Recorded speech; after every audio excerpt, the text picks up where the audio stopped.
Voilà le fil de mes pensées. Ma famille, mon business, les factures, le planning des enfants, mon business, les clients, les courses, la bouffe, le ménage, le linge, les mails, mon business. Mais pourquoi les journées ne font que 24 heures? Et moi dans tout ça? Putain, mon cerveau va exploser. Bienvenue sur le podcast de Boss Équilibré, le podcast des entrepreneurs aux mille et une vies. Je suis Marie-Pierre, coach en organisation et entrepreneur depuis presque toujours. Si tu veux développer ton business sans t'épuiser et sans t'oublier, tu es au bon endroit. Je sais que tu n'as jamais le temps, mais dans la voiture, sous la douche, pendant les courses, prends ces quelques minutes pour toi et profite de ce nouvel épisode. Bonne écoute! Hello, bonjour à toi et bienvenue dans ce nouvel épisode de Boss Équilibré. Boss Équilibré, c'est une bonne dose d'astuces et d'outils autour de l'organisation, la gestion du temps, la productivité et l'équilibre pro-perso. Parfois des partages de mon humble expérience de 10 années dans l'entrepreneuriat, mais c'est aussi des moments inspirants grâce à des invités qui, une fois par mois, se prêtent à l'exercice de l'interview sans filtre. Aujourd'hui, je reçois Jamila. Jamila, c'est une athlète du cerveau. Vice-championne de France de mind mapping, un outil extraordinaire destiné à développer sa créativité et son imagination, mais surtout à gagner du temps et à y voir plus clair. Dans cet épisode, elle nous raconte ses premiers pas dans l'entrepreneuriat, quelles sont ses astuces pour durer sur le long terme en respectant son équilibre, et comment dans une vie structurée, elle inclut une part de feeling et de spontanéité. Je laisse tout de suite la place à cet entretien avec Jamila. Hello Jamila, bienvenue sur le podcast de Boss Équilibré, comment tu vas? Hello, écoute, ça va super, merci pour l'invitation. Je serais ravie d'être là aujourd'hui pour échanger avec toi et partager ce que je pourrais partager à ton audience. Donc, merci à toi encore pour l'invitation. Écoute, avec grand plaisir. Je suis sûre que tu vas avoir plein de choses hyper intéressantes à nous raconter. Je sais qu'on a des sujets de prédilection en commun, donc ça va être super chouette qu'on puisse échanger sur ça. Et puis, juste avant de commencer, est-ce que tu pourrais te présenter, nous dire qui tu es, ce que tu fais aujourd'hui, peut-être ce que tu faisais avant Est-ce que tu es un peu multicasquette aussi? Écoute, alors, je suis Jamila Boukalfa, je suis maman d'une petite fille qui a 8 ans maintenant et également entrepreneur depuis 2019. En fait, si tu veux, avant, j'étais dans le domaine de la formation et en fait, finalement, j'ai toujours été dans le domaine de la formation. C'est-à-dire que dès que j'ai terminé mes études en 2014, en 2015, j'ai accouché, tout ça. Et en 2016, en fait, mon premier job, ça a été d'être formatrice dans un centre de formation dans une thématique qui n'a rien à voir avec ce que je fais aujourd'hui, en fait. C'était quoi? Donc, du coup, je formais en environnement économique et juridique. Et là, aujourd'hui, je forme au mind mapping. Et ça n'a strictement rien à voir, en fait. Mais t'es quand même dans la pédagogie, toujours. Hein. Voilà, c'est ça, dans la pédagogie, dans le partage, dans la transmission, en fait. Et je kiffe, en fait. C'est vraiment quelque chose que je kiffe. Mais c'est pas quelque chose, en fait, auquel j'avais pensé quand j'avais entamé mes études. T'avais pas du tout en tête qu'un jour tu travaillerais pour toi? Non, du tout. Que je sois aussi dans l'enseignement, finalement. Là aussi, j'aurais jamais cru ça. Pourquoi? Parce que ça m'a demandé énormément d'efforts, parce que moi, je suis à la base j'ai toujours été petite, très timide, etc. Donc, voilà, parler comme ça en public, finalement, c'est ça, hein, quand on est formateur, formatrice, on parle en public. Je me serais jamais cru capable, en fait, de faire ça. Donc, si tu veux, du coup, de 2016 à 2018, voilà, je forme des apprentis.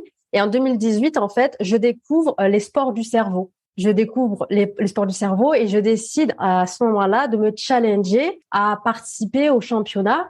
Pourquoi je me challenge? Parce qu'en fait, à ce moment-là, j'ai eu une période très difficile émotionnellement. Et si tu veux, en fait, j'ai découvert le mind mapping au travers d'une formation, en fait, pour me développer personnellement. Et l'objectif de participer au championnat de France de mind mapping et de lecture rapide, ça m'a permis de me focaliser sur un objectif autre et de dépasser ce que j'appelais une tornade, en fait, une tornade de vie. Et j'ai vraiment pris goût. Et ce que j'ai fait, c'est que en fait, je formais aussi les apprentis que j'avais au mind mapping. Et par la suite, j'ai commencé en fait à faire des ateliers en parallèle. Et après, je me suis dit, pourquoi pas te lancer à ton compte. Du coup, en 2019, là, je me lance clairement en tant qu'entrepreneur et je propose des ateliers de mind mapping. Trop bien. Super cheminement. Tu nous en as déjà beaucoup dit. On va revenir sur plein de trucs en détail parce que il y a plein de choses que j'ai notées, notamment sur le fait de se challenger, d'avoir un objectif, d'être quelque part où tu te sentais pas du tout capable auparavant, en tout cas dans une zone de confort qui était pas forcément la tienne. J'ai noté tout ça. Si tu veux bien, on reviendra dessus. Et puis on expliquera aussi un petit peu ce qu'est le mind mapping. Donc, t'as Ta transition salarié entrepreneur, ça s'est passé comment? Si tu reviens un petit peu en arrière. Alors en fait, si tu veux, c'est passé plutôt bien. Pourquoi? Parce qu'en fait, 2018, j'ai déménagé, donc j'ai changé de centre de formation. Donc j'ai démarré en tant que vacataire et par la suite, ce qui s'est passé, vu que les statuts changeaient en fait dans l'organisation en fait et dans pas mal de centres de formation, le projet pour ceux qui venaient d'intégrer en fait le centre de formation était qu'ils interviennent en tant que formateurs indépendants. Ok. Et l'idée c'était d'être à son compte en fait pour le coup. Donc, pour continuer à travailler dans ce centre de formation, je me suis mise à mon compte. Donc, si tu veux, en fait, ça a été facilité. En fait, ça s'est imposé un peu, on va dire entre guillemets à moi. Quand je dis imposé, je mets des guillemets parce qu'on peut choisir. Mais le truc, c'est que l'idée d'y aller, m'emballer, me faisait peur, mais m'emballer quand même. Après, je me suis dit, écoute, là, t'es à ton compte, autant travailler pour toi. Ce qu'il faut savoir aussi, parce que quand il y a pas très longtemps, j'ai fait du rangement, je suis tombée sur un carnet en fait que j'avais fait où j'avais noté des idées en 2017 et j'avais pris une formation, créer sa formation en ligne, mais j'avais aucune idée de ce que j'allais faire. Mais j'avais pris la formation. Et j'avais noté plein de petites idées. J'avais noté des mots-clés comme apprentissage, bref, dev perso, tout ça. J'avais l'idée quelque part, en fait. Et en fait, elle s'est matérialisée un peu plus en 2019. Alors, certes, c'était pas une formation en ligne que j'ai proposée, mais voilà, on était toujours dans la même thématique dans la formation. Ok. Donc, c'est toujours quelque chose qui t'a guidé quand même, c'est de rester du moins dans le secteur de la formation, d'apprendre des choses aux gens, peut-être de les amener d'un point A ou un point B. C'est vraiment quelque chose chez toi qui était là, quoi. Carrément. Et l'entrepreneuriat, en fait, si tu veux, je l'ai toujours eu. C'est vraiment en faisant une introspection. C'est-à-dire que quand j'étais au lycée, je faisais du babysitting quelquefois pour me faire des sous, ou aussi quand j'étais mariée, pour aussi me faire des sous. En parallèle de mes études, je faisais du tatouage au henné pour les mariés. En fait, j'ai toujours eu cet esprit d'entreprendre, en fait, finalement. Ouais, intéressant. Donc en fait, c'était là. Ouais. Tu l'avais pas forcément formalisé, mais c'était déjà là en fait. Et puis après, l'occasion a fait que tu t'es lancé à ton compte, quoi. Oui. T'avais quelle sensation au tout départ? Alors, parce que je suppose que t'avais une vie qui était peut-être un peu cadrée par des horaires, enfin une certaine sécurité et tout. Comment ça s'est passé pour toi au tout départ en termes d'organisation, de gestion de ton temps? En fait, quand t'as été dans le grand bain directement. Oui, alors ça a été très compliqué. Pourquoi? Parce qu'en fait, j'étais en temps partiel au centre de formation et je leur avais dit à la prochaine rentrée de 2019, donc en septembre 2019, j'avais fait la demande de pas avoir beaucoup d'heures de cours en fait et ils ont accepté. Si tu veux, ça a été compliqué. Pourquoi? Parce que en fait, j'étais déjà dans une ville où je connaissais déjà personne, donc il y avait une transition aussi émotionnelle qu'il fallait passer. Ce que je faisais en fait au centre de formation ne m'animait plus, c'était compliqué aussi et ça me demandait beaucoup d'énergie en fait tout ça. Donc le temps que je devais consacrer à mon bébé entre guillemets, il y avait le temps mais pas vraiment l'énergie. Enfin, c'était particulier en fait, j'arrivais vraiment pas à combiner le tout parce que d'un côté, je me sentais plus alignée avec ce que je faisais. Émotionnellement, il y avait des choses à laisser partir. Donc, c'était compliqué au début. Mais j'avançais en fait à mon rythme finalement, step by step, pas de manière fulgurante ou voilà, où j'étais une machine de productivité, pas du tout. Mais je suis vraiment y allée vraiment lentement à mon rythme, en respectant finalement mon énergie. Donc, ça a été finalement tout un process finalement pour pouvoir trouver un équilibre. Est-ce que c'est pas un peu ça le secret quand Non. même de la réussite et surtout du long terme, quoi, d'y aller Oui. step by step, quoi. Oui, complètement en fait, c'est ça. Rien ne sert d'aller trop vite. Ouais. Et des fois, il y avait des phases où je me stressais moi-même, je me disais mais je vais pas assez vite. Donc des fois, je me poussais à aller vite. Mais le truc, c'est que ça m'épuisait plus qu'autre chose. En s'en demandant trop, de manière dans un court délai, en fait, finalement. Après, voilà, on est super fatigué derrière, donc c'est contre-productif aussi. Mais c'était bien aussi de faire ça par moment parce que ça m'a appris. C'est pas bon de le faire comme ça. Carrément. Ouais, carrément. Mais comme tu dis, c'est vraiment step by step. C'est quoi qui, de temps en temps, te faisait dire que t'avançais pas assez vite? Déjà, je pense que je suis une nature peut-être impatiente aussi, parce que j'avais envie d'avoir des résultats assez vite, parce que je me suis fixé des objectifs très, très grands, justement pour me stimuler. Et vu que j'atteignais pas ces steps-là, ces objectifs-là, je me disais, mais tu vas pas assez vite, pas assez efficace. Alors que finalement, quand tu regardes derrière toi et que tu énumères tout ce que tu as pu faire, c'est déjà pas mal des fois. Enfin, faut se le dire, se féliciter, se dire, bah, t'es à ton compte, tu oses faire des lives, oses vendre quelque chose que tu as, entre guillemets, créé en termes de programme. Voilà, toutes ces choses-là, des fois, nous paraissent minimes parce qu'on n'atteint pas nos gros objectifs, alors que c'est énorme, en fait, C'est ça. déjà. C'est pas que les chiffres Enfin, en tout. Une avancée, non. c'est pas que des chiffres. C'est effectivement tout ce que t'as fait, tout ce que t'as fait derrière, quoi. Si on peut revenir sur le moment où tu dis que t'avais plus vraiment de sens dans ce que tu faisais, il y a un parallèle avec le fait que du coup t'avais du mal à avancer. Est-ce que tu peux en dire un petit peu plus sur cette période-là et surtout comment ou quels outils, qu'est-ce qui t'a aidé pour redevenir focus sur ce qui t'animait et pour être aligné en fait avec ton activité? Alors, faire des choix. Ouais.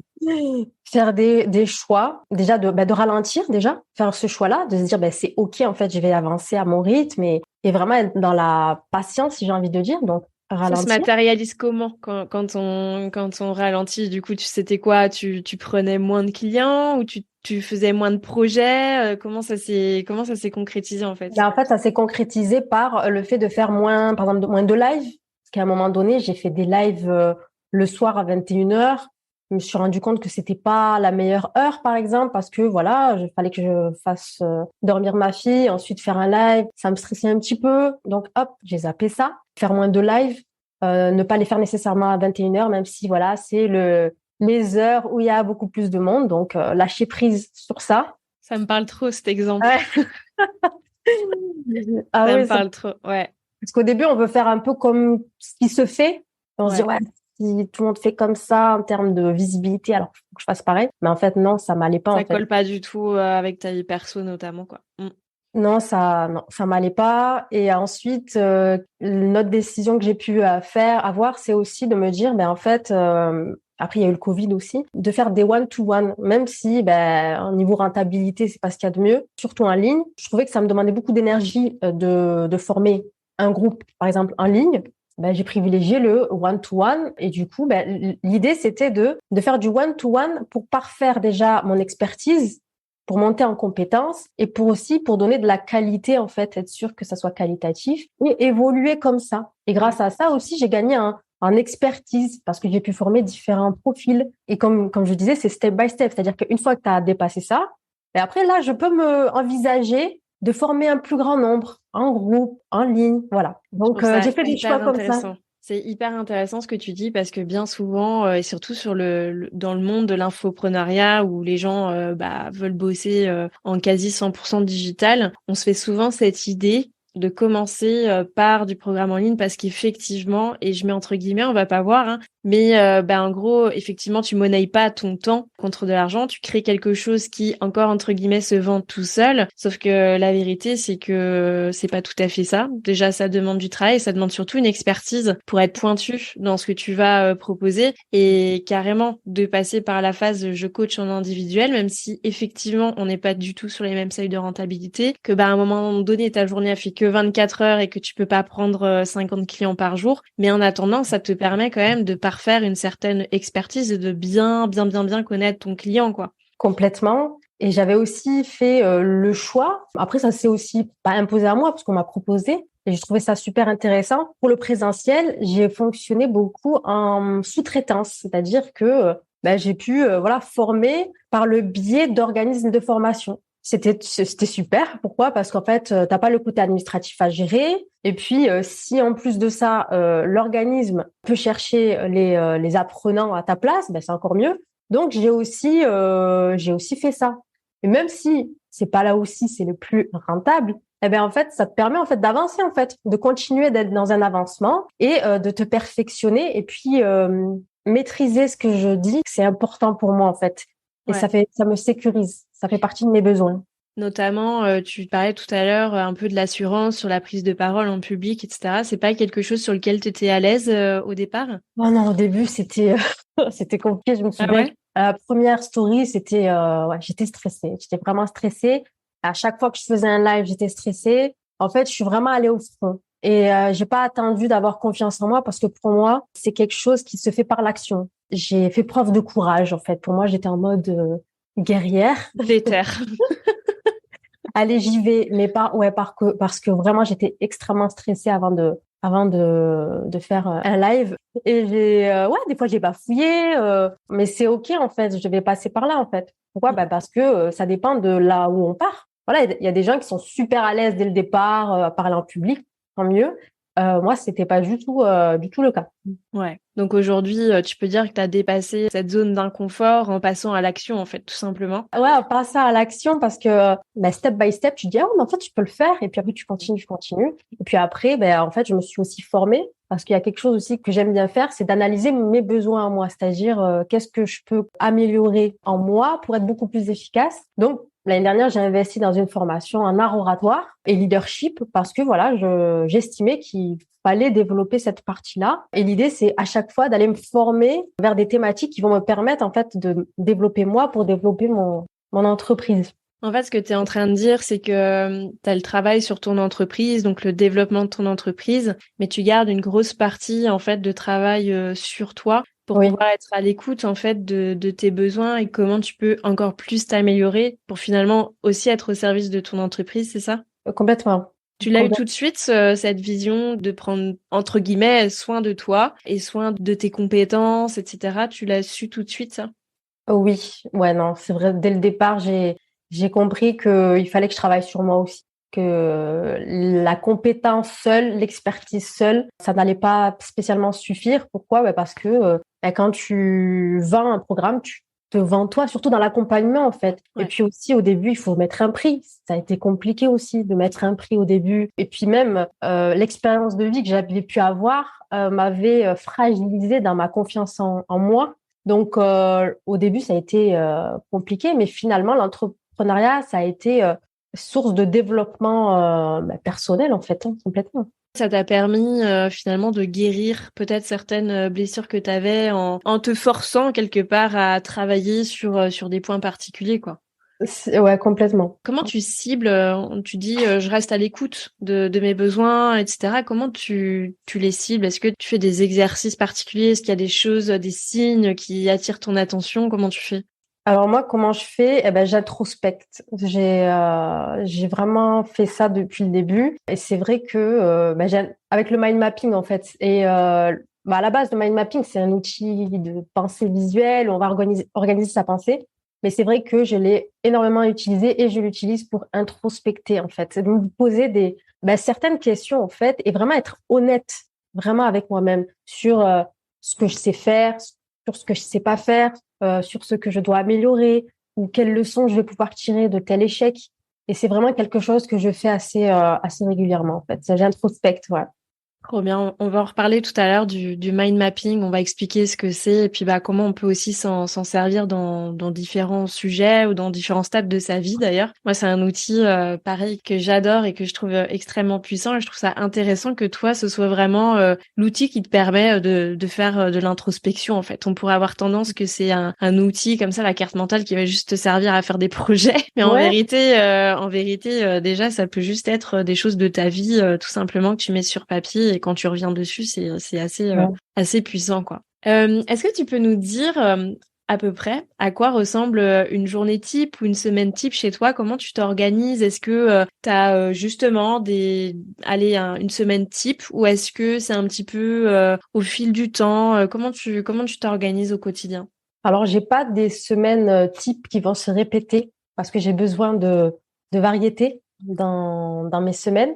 Mais une chose est sûre, c'est que ce qui m'aide à structurer ma semaine, ce que je dois faire, c'est déjà l'agenda papier, parce que j'aime bien écrire, donc un Écrire. agenda papier, et aussi le fait de noter en fait tout ce que je dois faire, toujours avec le mind mapping pour avoir une vision globale, et de me donner en fait une date pour chaque chose que j'ai envie de faire et si possible, dans la mesure du possible, un budget temps, de me donner un budget temps, en fait, de cadrer le plus possible en fait ce que j'ai à faire. Tu le Et faisais ça avant ou pas? non, de budgétiser ou de vraiment structurer ma semaine comme je le fais là, de manière un peu plus carrée. Non, je faisais pas comme ça. Non, non. Je pense pas me tromper en disant que t'es une créative, hein, Ah oui, t'es une ah très oui, grande ah oui. créative, t'as beaucoup Ouais. d'idées, beaucoup d'idées. Est-ce que c'est un frein de temps en temps?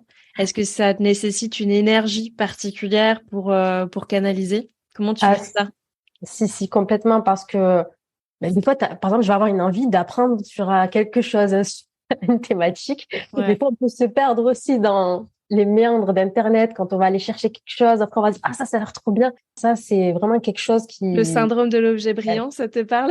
Ouais, ça me parle trop parce que je suis très curieuse. Et c'est vrai que ça peut me faire perdre du temps. Mais ce qui m'aide, c'est d'avoir une vision. Toujours avoir la vision, en fait. Et vraiment, par rapport à ça, l'année dernière, tu vois, je me suis fait une big map format, je sais pas combien, je crois A1. Un mur. Ouais, C'est un mur, ma un vision. mur. Je l'ai fait l'année dernière, je me suis amusée à le faire, à mettre des photos, un peu comme un tableau de visualisation. Ouais. Et j'y reviens très régulièrement dessus et je me suis rendu compte qu'il y avait pas mal de choses que j'avais mis en place par des process, par un comment que je ne connaissais pas forcément, en fait. Donc, ce qui m'aide, c'est d'allier le côté, OK, j'apporte de la structure un minimum. Qu'est-ce que je veux? Je veux aller où? Mais lâcher prise aussi sur le process parce que dans le process, il va y avoir une collaboration que j'avais pas prévue. Des opportunités. Des opportunités, voilà. Et j'essaie de suivre ce flow et d'essayer au mieux d'allier ces deux-là. En fait, le côté, j'apporte une structure, mais aussi je lâche prise sur le process, le comment. Je laisse place aussi au feeling.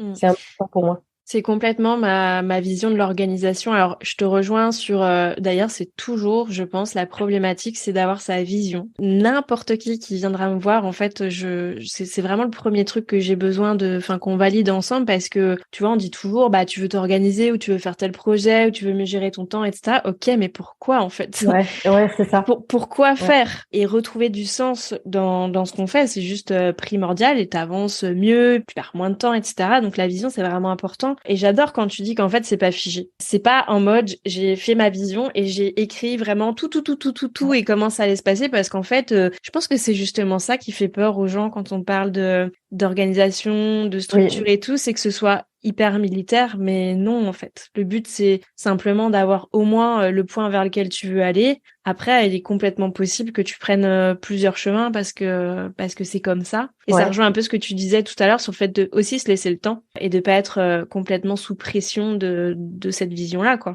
Complètement, en fait. Voilà, lâcher la grappe aussi un peu, mais tout en ayant quand même une vision, baliser un petit peu ce chemin, quoi. Ouais. Comment t'accueilles tout ce qui vient se caler dans ce qui n'était pas du tout ta vision? Est-ce que tu as un schéma de pensée particulier pour te dire, bah ok, il faut que je me remette un petit peu dans mes idées, dans mon droit chemin? Parce que c'est vrai que je connais très bien ce que tu dis, le fait d'avoir tendance peut-être à s'éparpiller, mais pas dans le mauvais sens du terme, mais à avoir cette curiosité positive, d'avoir envie un peu de toucher à tout, Ouais. d'expérimenter, de faire des trucs. Ça peut être super bien, mais à la fois, des fois, ça peut un petit peu desservir. Mm. Comment t'accueilles ce qui se présente?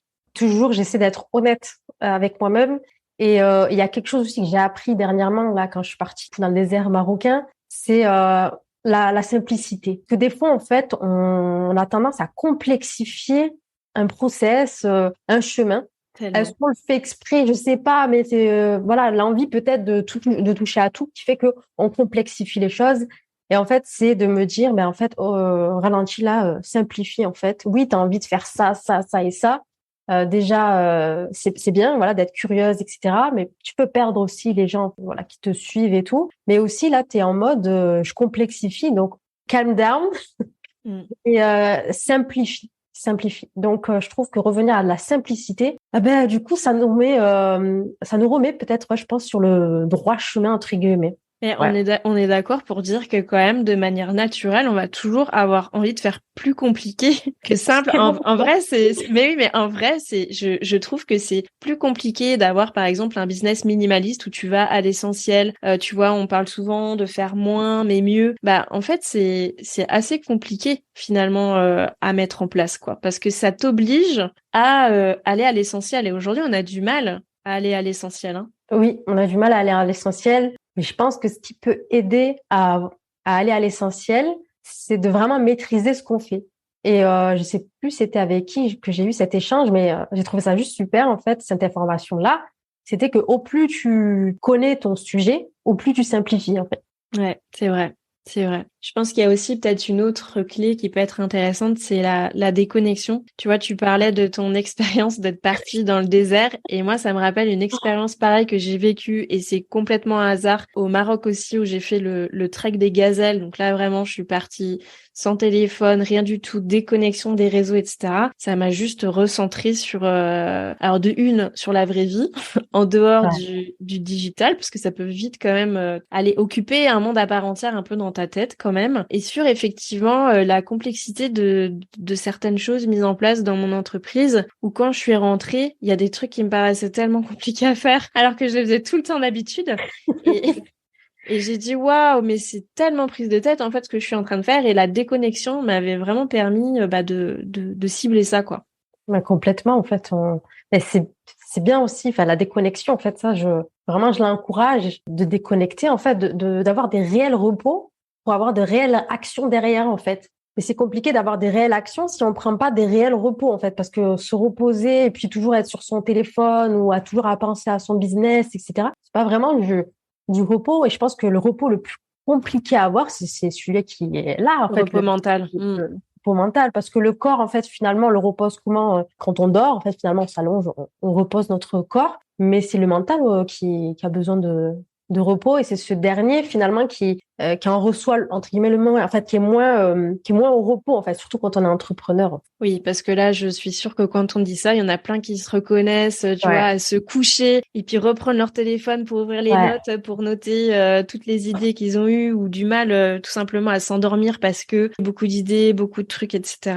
Et justement, je pense que par rapport à ça, il y a des outils qui sont extraordinaires pour pouvoir vider son cerveau. Moi, je sais que l'écriture, c'est quelque chose qui est vraiment important, en tout cas pour vider mon cerveau, et c'est quelque chose que j'essaye de faire le soir, notamment pour comme tu disais, vider son cerveau et être un peu encourager cette déconnexion, et notamment en essayant de pas prendre mon téléphone pareil le soir. C'est pas toujours simple, mais je sais que chez moi, ça peut être source de surstimulation ouais, et d'avoir envie d'approfondir un sujet. J'ai vu un truc et j'ai envie ouais. d'ouvrir Google et de chercher de machin, et puis au final, ça te donne une idée. Et ça y est, t'es parti sur un projet. Tu te Oui, dis dans 2 mois, je fais ça, quoi. Tu vois, ouais, ça peut vite partir en vrille. ouais. Ça me parle énormément ce que tu dis. Ah oui. Et donc l'écriture, je pense que ça peut être quelque chose de d'un peu salvateur pour se calmer et poser des choses. Et puis à la fois, il y a des trucs des fois que j'écris, je suis contente de les relire, et des fois je me dis mais punaise, heureusement que je me suis pas lancée à faire ça, parce que franchement, soit c'était nul, soit ça n'a aucun rapport en fait avec ce que je fais. Et puis voilà. Non, mais c'est bien que tu te le dises. Ouais, ouais, mais attends, c'est au bout de je ne sais combien d'années d'introspection, tu vois, où je me Ouais. dis, où tu prends conscience aussi que ton temps, bah, c'est important, et ton énergie. Et moi, j'ai vraiment ce rapport entre le temps et l'énergie qui est pour moi très, très important sur l'équilibre, notamment. C'est pas que le temps, c'est de l'argent. C'est vrai que c'est une constante, où effectivement, bah, on a des temps où on va être plus productif que d'autres. Mais, je pense que le temps qu'on prend pour se régénérer, pour se ressourcer, pour prendre soin de soi, mais vraiment de soi physiquement et mentalement, et pas que soin de son business, bah en Mm. fait ça doit faire partie intégrante de notre vie, juste pour la santé mentale, quoi. Donc Ouais. bon, c'était le petit aparté, parce que je voulais rebondir Non, sur mais les outils. ouais. Sur les outils justement pour calmer un peu notre cerveau, les idées, etc. Et je voulais qu'on revienne sur le mind mapping, donc que tu puisses expliquer aux auditeurs qui écoutent et qui n'ont jamais entendu ce mot, qu'est-ce que c'est, parce que c'est vraiment une de tes expertises. T'as fait les championnats du monde, c'est ça, non? De France De et du monde France et aussi. du monde. Ouais. C'est quand même extraordinaire. Ouais. Alors, est-ce que tu peux nous expliquer ce que c'est, vraiment comme si quelqu'un le découvrait aujourd'hui, et en quoi ça peut nous aider dans un quotidien, par exemple, d'entrepreneur, ou même dans un quotidien classique? Alors du coup, le mind mapping, en français, on va dire carte mentale ou même carte heuristique, les deux fonctionnent. C'est un outil de pensée visuelle en fait. Ça permet en fait de structurer ses idées au travers un schéma en arborescence où on va y trouver des mots-clés, des pictogrammes et de la couleur catégoriser ces idées. Des pictogrammes, du coup, c'est c'est top pour le cerveau en fait, pour la mémorisation de l'information. Et les mots-clés, en fait, si tu veux, ça vient aussi libérer la charge mentale. On peut vraiment faire des mind maps avec des mots-clés. Alors, sur le coup, on peut se dire, mais non, mais en fait, au niveau de l'information, est-ce que je vais avoir assez? Eh ben si, complètement, pour avoir suffisamment d'informations, ne serait-ce qu'avec des mots-clés ou des mots, on va dire, ampoule, en fait. Des mots qu'on va vraiment bien choisir pour catégoriser, en fait, cette map. Et finalement, l'idée avec une mind map, c'est de gérer l'information aussi bien entrante, en fait. Donc, au travers un bouquin, on peut mind mapper un livre, un article, quelque chose qu'on a, en fait, en externe. En fait, c'est de l'information qui va entrer et de Pour l'information, résumer, par exemple, c'est ça, pour garder les exactement. informations nécessaires. C'est Ok. ça, pour synthétiser. Et l'information sortante, là, ça va être les projets, en fait. Ce qu'on a envie de mettre en place, comment on veut organiser sa semaine, comment on veut organiser un projet, clarifier sa vision. Et du coup, en fait, ça rend l'information beaucoup plus digeste, en fait. Donc, on transforme tout ce brouillard d'idées en quelque chose de plus structuré et clair. Est-ce que, avant qu'on continue sur le sujet, tu peux nous dire comment tu en es venu au mind mapping? Est-ce que c'est quelque chose que tu avais toujours exploré ou est-ce que ça t'est tombé dessus un jour comme ça, puis t'as eu envie d'aller à fond sur ce sujet-là? Dans le domaine de la formation, j'avais déjà entendu le mot carte mentale, que c'était vraiment un excellent outil de mémorisation, tout ça, mais j'avais jamais creusé. J'avais jamais vraiment creusé l'idée. Et en fait, le mind mapping, je l'ai découvert, en fait, une formation, en fait, de développement personnel, finalement, où on mettait en avant les championnats de France, les championnats du monde de mind mapping. Et en fait, ça a réveillé aussi en moi un petit côté compétitrice. Je veux y aller, quoi. Ouais, parce que quand j'étais plus jeune, j'aimais bien les compétitions, du judo, voilà, de danse, voilà, j'aimais bien étant plus jeune. Ça a réveillé ce côté-là en moi. Ça m'a challengée et vraiment, j'ai adhéré directement à l'outil.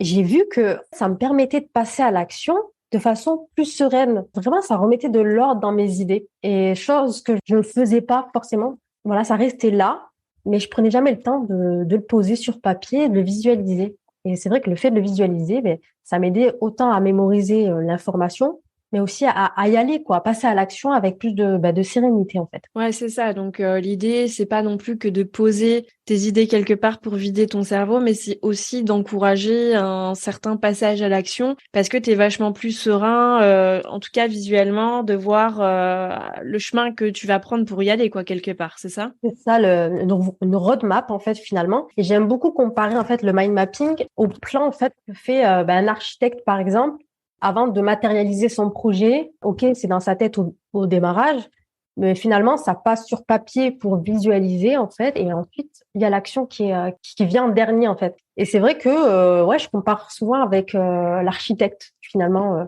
le fait de mind mapper. Ça permet de faire une transition entre ce qu'il y a à l'intérieur et ce qu'on veut mettre en place. Ok. Et on en parle de ces championnats-là. Comment t'as fait pour...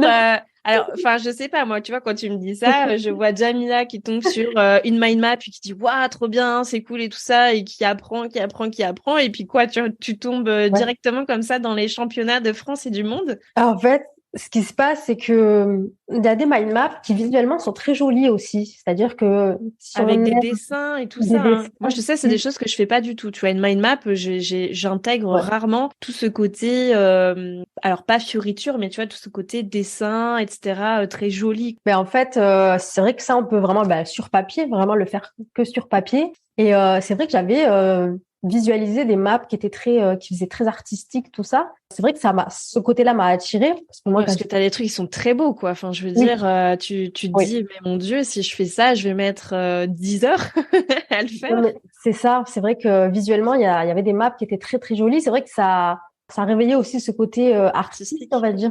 Quand j'étais petite aussi, j'adorais dessiner. Et en fait, c'est vrai que ça m'a attirée. Et après, pour les championnats de France, en fait, il y a plusieurs épreuves. Et celle où vraiment j'ai excellé, c'est la prise de notes en direct. Et là, il fallait faire preuve de rapidité. Donc, il y avait un entraînement derrière. Donc ça m'a plu parce qu'il y avait un dépassement de soi. Tu t'es Et entraîné surtout, oui, au longtemps. niveau cognitif, oui. C'est-à-dire que pendant un mois, j'ai fait une mind map par jour avant les championnats où je regardais un TEDx et il fallait écouter le TEDx et au même moment structurer en fait sous forme de mind map sans mettre de pause et vraiment de structurer les idées qui sont dites par le conférencier en direct tout en respectant en fait les règles de mind mapping. Donc il fallait avoir en fait on synchronise les deux hémisphères, on fait plusieurs choses à la fois. Donc en fait au niveau cognitif, on se dépasse et c'est vraiment ce côté-là en fait qui m'a plu, c'est vraiment de me dépasser au niveau cognitif. Trop bien. Et est-ce que tu pourrais dire que les mind maps, c'est adapté à tout le monde? Est-ce que tout le monde peut faire une mind map? Ou en fait, j'entends souvent dire que c'est vraiment fait pour les gens qui ont des pensées en arborescence, notamment. Est-ce que déjà tu peux réexpliquer un petit peu le terme de ce que sont les pensées en arborescence? Et puis, bah voilà, nous dire si en soi tout le monde est capable de faire une mind map. Alors sur le papier, oui, tout le monde peut faire une mind map parce que c'est simple à faire. Après, tout le monde n'accroche pas forcément. C'est une chose que j'ai pu observer déjà quand j'étais formatrice. Il y avait des apprentis qui accrochaient, mais vraiment, et ça les aidait énormément pour mieux mémoriser l'information. Et des personnes qui étaient réfractaires, qui préféraient des choses très carrées, un peu plus linéaires. Des Et listes, quoi, par exemple. voilà. Et là, ben, faut pas pousser, faut pas forcer en fait. Et puis chacun fait aussi comme il aime, avec quoi il se sent le plus à l'aise. Mm. Donc, il n'y a pas tout le monde qui va accrocher avec le mind mapping, mais il est vrai que les personnes créatives qui ont vraiment cette pensée en arborescence vont être peut-être pas attirées au premier abord parce que quand on voit une mind map, des fois on peut se dire oh attends, Ça par fait où peur. ça peut faire flipper. Ouais. Mais une fois que ces personnes expérimentent en fait le mind mapping et là ils se disent ah ouais c'est très puissant.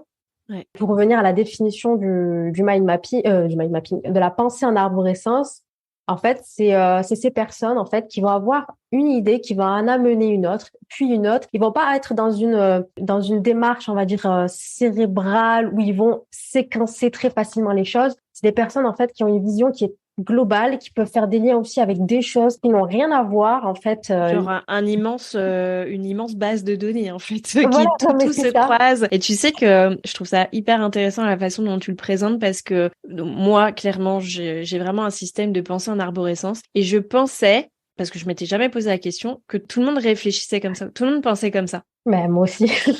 Sauf que c'est pas du tout le cas et donc des choses qui pour moi parfois me semblaient hyper logiques ou tu vois ça va pas assez vite quoi mais quoi tu percutes pas et des Ouais. trucs qui avaient tendance à m'énerver et vice versa hein, des trucs hyper simples où moi je captais pas je me sentais vraiment en décalage et j'avais vraiment le sentiment que en gros on avait tous un peu enfin du moins le même cerveau ou la même façon Ouais. de réfléchir et j'ai découvert et justement en m'intéressant aux cartes mentales au mind mapping que c'était pas du tout le cas. Et moi, c'est un outil qui m'a beaucoup aidé pour poser les choses, pour ne pas sentir mon cerveau tout le temps en ébullition la plus totale et d'arriver d'être à une toute petite information comme ça qui, au bout d'un moment, se transforme en un projet, alors que je n'étais pas en Ouais. recherche de faire un projet. Tu vois ce que je veux dire? Ouais, ça canalise, ça permet j'aime bien dire revenir, enfin, dans la pensée en arborescence, on peut voir du coup un arbre. Et en fait, le mind mapping permet de revenir en son tronc. C'est-à-dire, hop, je reviens au centre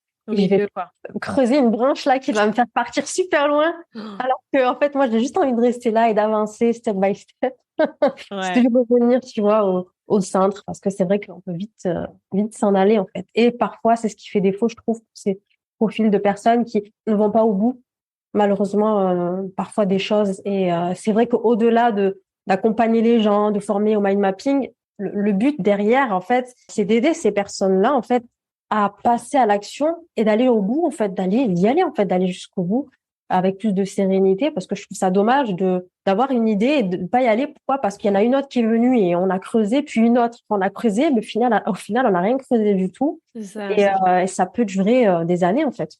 C'est ça, c'est exactement ça. C'est que moi souvent, ce que je dis aux personnes qui sont dans ce cas-là, c'est que c'est une chance déjà d'avoir plein d'idées.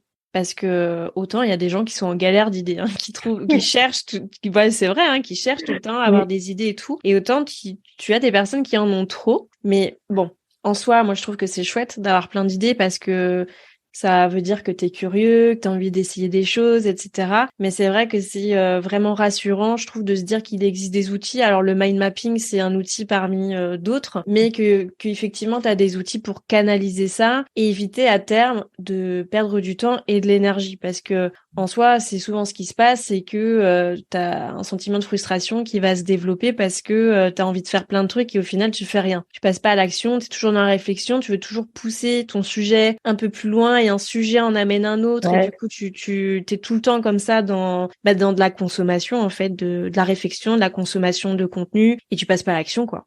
Complètement. Mais c'est fou, ouais, t'as dit le mot, et c'est ce qui revient souvent, c'est le côté frustration, en fait. que ça génère en fait pour ces personnes et je trouve que c'est dommage parce qu'après voilà cette frustration peut engendrer à long terme de l'amertume, voire pire des regrets et je trouve que c'est un peu dommage de se dire voilà à l'âge où on doit partir à la retraite. C'est d'actualité. C'est d'actualité. En tout cas, Mais à du l'heure où coup, on enregistre ce podcast, c'est d'actualité. c'est ça. Du Mars coup, 2023. ouais. Mais le Ah truc, ouais. c'est de se dire, voilà, j'ai fait ma part et j'ai essayé, en fait, voilà, de creuser une idée. Et puis, oui, c'est bien d'avoir plein d'idées, mais est-ce qu'elles sont toutes, elles sont toutes vouées à prendre vie? C'est ça la question aussi.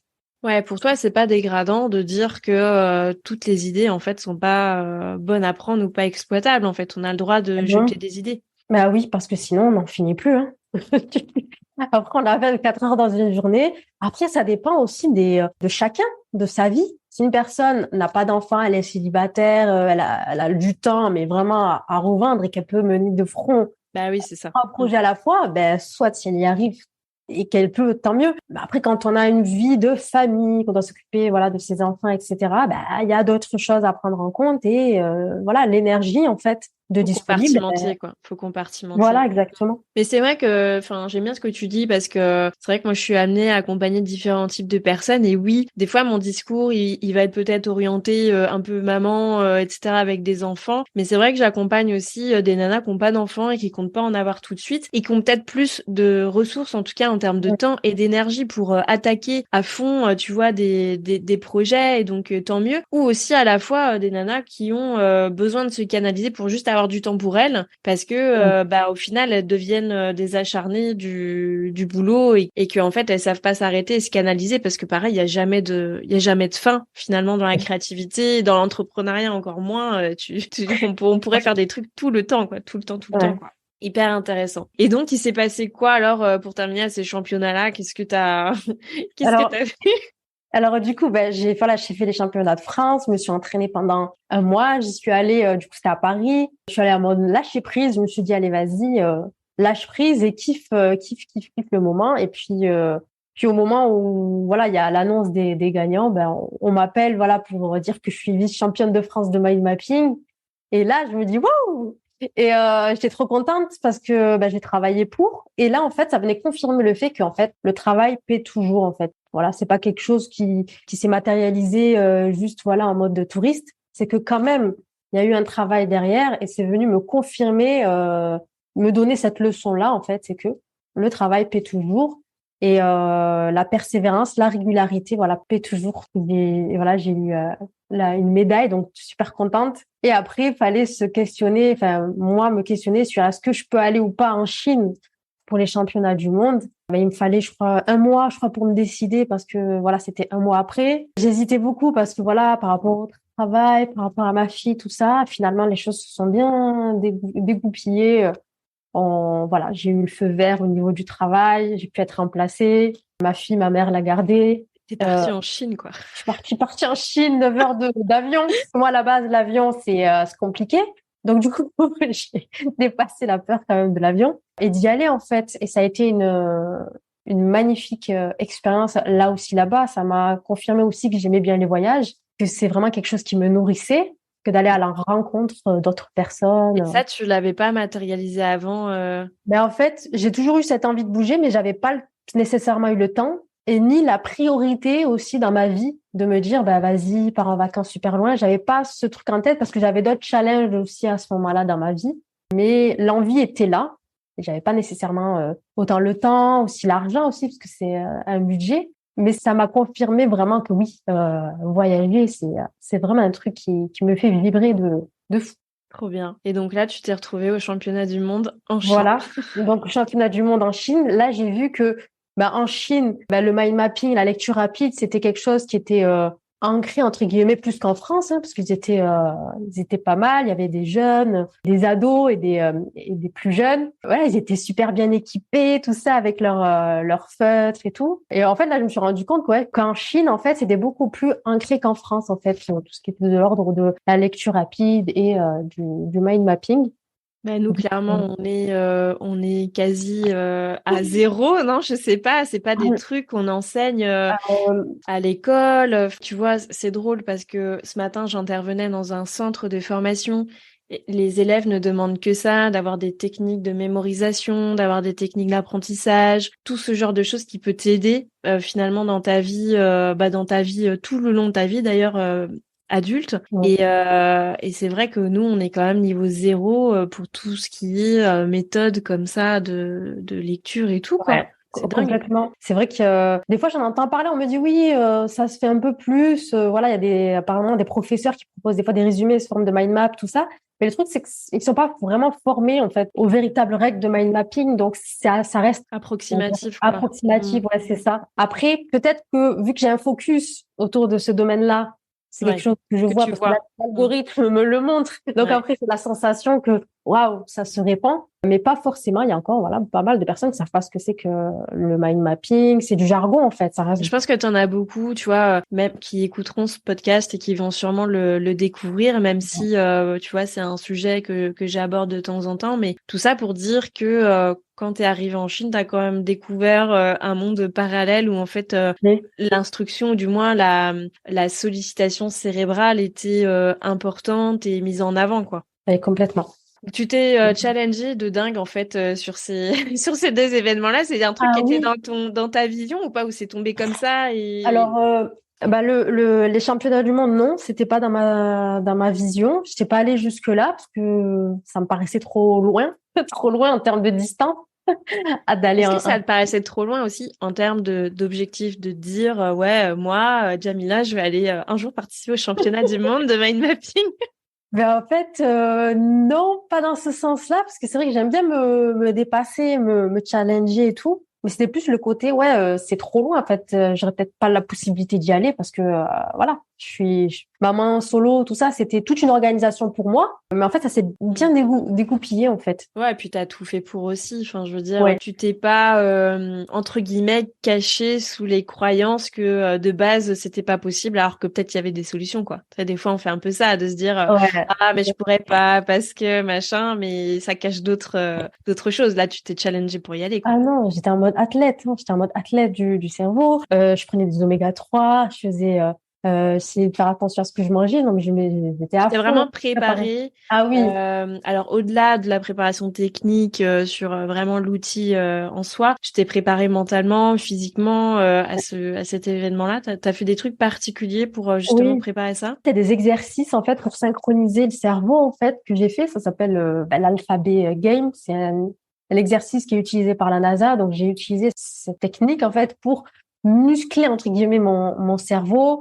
J'ai essayé de faire un peu du sport pour booster. Ouais. Et aussi j'ai vraiment aussi fait en sorte de bien dormir aussi. Surtout avant les championnats de France. Je me souviens que voilà, j'avais lâché prise. Je me suis dit non, il faut que mon cerveau soit optimal. Donc, hop, le sommeil aussi, j'avais vraiment aussi travaillé dessus. Donc, finalement, tu travailles sur ton hygiène de vie. Sur ton hygiène de vie, donc tu avais mis en place des routines, peut-être. Voilà. Ouais, c'était pas trop dur. Si.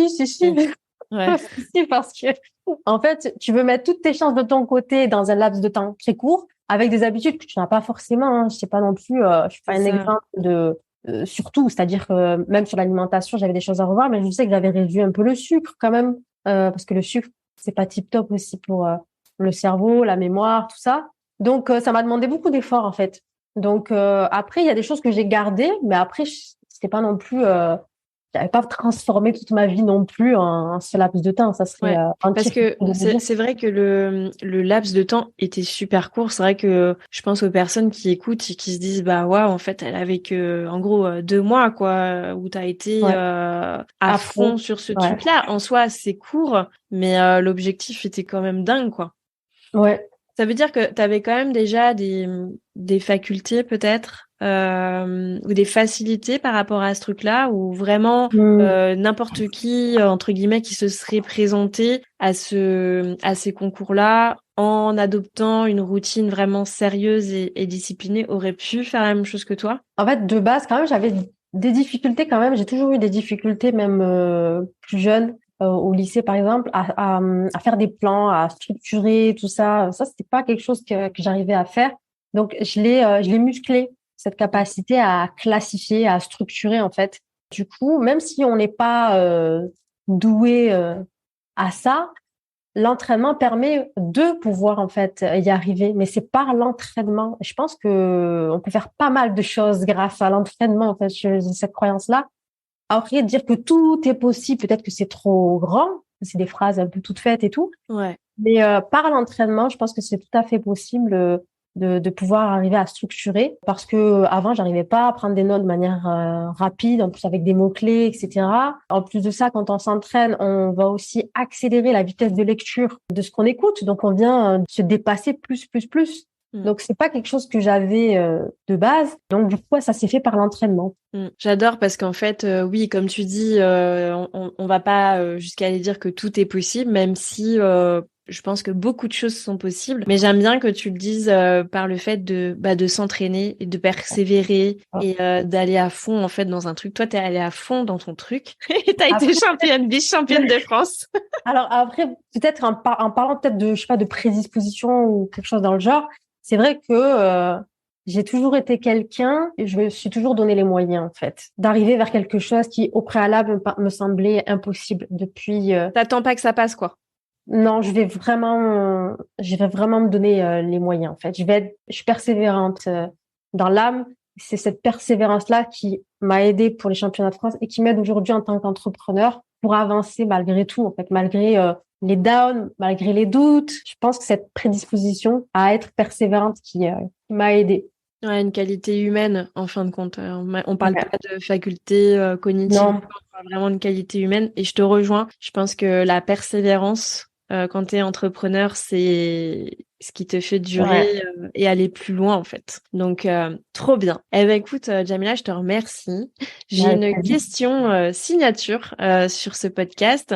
Je vais te demander, puisque la thématique générale, c'est l'entrepreneuriat, l'organisation du temps, la productivité, etc. Eh bien, ça serait que tu puisses donner aux personnes qui nous écoutent 3 conseils, mais qui sont vraiment propres à ton expertise. Donc, 3 conseils sur une des thématiques que tu veux, que tu pourrais donner aux auditeurs qui nous écoutent. Premier conseil, je vais le donner maintenant parce que c'est vraiment quelque chose que j'ai vécu dernièrement, c'est de s'accorder en fait des moments de repos, ralentir quand il le faut et sans se dire que en fait je ralentis mais ça y est je stoppe tout, j'avance pas. Non en fait parce que se reposer en fait c'est de la productivité. Donc voilà, sortir de cette croyance en fait que plus on en fait, mieux c'est. Après peut-être que c'est propre à la culture française où c'est vrai que c'est mal vu que par exemple une personne fasse la sieste. Ça c'est quelque chose qu'on m'avait déjà dit. Il y a des entreprises où il y a des endroits où on peut faire la sieste, mais des fois ça bloque certaines personnes parce qu'elles se disent purée, si je fais la sieste, je suis moins productif. Bref, une croyance un peu comme ça qui est selon moi fausse en fait. Donc vraiment si vous pouvez sortir de cette croyance que si vous ralentissez, ça va pas le faire. Voilà, le repos c'est de la productivité. Ensuite d'avoir une vision claire de ce que vous voulez, en fait, vers où vous voulez aller, en fait, et pourquoi vous voulez le faire, finalement. Et tu en as parlé, c'est la question du sens. Parce que s'il n'y a pas le sens, en fait, ça va pas durer, en fait. À un moment donné, il va se passer une crise intérieure, une crise qui va peut-être se transformer en burn-out, parce que des fois, ça peut générer vraiment un épuisement mental, puis malheureusement un burn-out. Donc, mettre du sens à ce que vous faites au travers d'une vision et un pourquoi fort. Et ensuite, un dernier point, c'est de vous lâcher la grappe et de vous féliciter, même pour les petites victoires, en fait, de vous féliciter, de vous dire waouh, j'ai réussi à faire ça, en fait. Et vraiment, c'est déjà pas mal, en fait. Même si c'est pas un truc de grandiose, même si c'est une petite victoire, de vous féliciter, en fait, de vous dire waouh, voilà, j'ai réussi à faire ça. Et voilà. Je pense que c'est déjà pas mal en termes de... Ouais, c'est des super beaux conseils. Franchement, c'est des super beaux conseils. Tous évidemment me parlent. Le premier sur le fait de s'accorder du temps, quelque part aussi de se lâcher la grappe, de se reposer et stop à la productivité toxique à tout prix. Ouais. Le numéro 2 sur la vision, avoir une vision, avoir du sens, connaître son pourquoi, justement pour pas s'épuiser et pas avoir cette période effectivement de parce que demain ce sera plus la crise de la quarantaine, ça va être crise de la vingtaine, de la trentaine, de la quarantaine, de la cinquantaine si on met pas du sens dans ce qu'on fait. Ouais. Et puis le troisième point, se lâcher la grappe aussi, c'est C'est vraiment primordial et puis se respecter quoi. Donc merci Jamila pour tous ces conseils. Franchement, ils sont tous à noter. Si jamais on voulait te retrouver ou voir un peu ce que tu fais, où est-ce qu'on va, comment on peut te contacter? Alors moi, je suis sur les réseaux sociaux et tout particulièrement sur Instagram au nom de Jamila Boukalfa. On Donc mettra le lien en ouais. description de l'épisode. Yes, et voilà, en fait, je propose aussi du contenu en fait au travers ma vision du mind mapping, c'est de donner des conseils, etc. Et j'accompagne voilà les personnes, les profils multipotentiels à structurer, à clarifier leurs idées, du coup, grâce au mind mapping, ce que je fais actuellement. Donc j'essaie de m'y tenir. Mais on n'est pas à l'abri d'arriver sur une branche du mur de la vision. Après, ce qui permet de nourrir ce que je fais, c'est d'y mettre ma patte, ma touch personnelle, comme on en avait parlé juste avant. C'est que oui, c'est un outil qui m'aide et qui m'a aidé à structurer mes idées, mais aussi de partager ce côté, comment je peux faire pour m'en servir pour introspecter. Et ça, c'est vraiment une particularité que j'ai au travers ce que je propose et ce que je partage comme message. C'est ça, on n'est pas dans juste le schéma, on est aussi dans la partie humaine Exactement. De la personne. Ça résume bien. Ouais, Top. Eh ben écoute, un grand merci Jamila, c'était vraiment un plaisir et j'ai trouvé ça hyper inspirant que tu nous partages de une ton parcours et puis de deux que tu nous fasses découvrir aussi l'outil du mind mapping et j'ai adoré la partie sur tes challenges. C'était vraiment super inspirant. Je te dis à très vite et un grand merci pour ta dispo. Merci à toi. À bientôt. À bientôt. C'est déjà la fin de cet épisode. Merci d'avoir écouté jusqu'au bout. Si ce podcast t'a plu, je t'invite à lui mettre une note et un commentaire sur la plateforme d'écoute que tu utilises. De une, ça permettra de le faire connaître et de deux, ça me fera un immense plaisir de te lire. En tout cas, un grand merci de ton temps et de ta contribution. C'est grâce à toi que je peux continuer à faire vivre ce podcast. Je te dis à la semaine prochaine pour un nouvel épisode de Boss équilibré.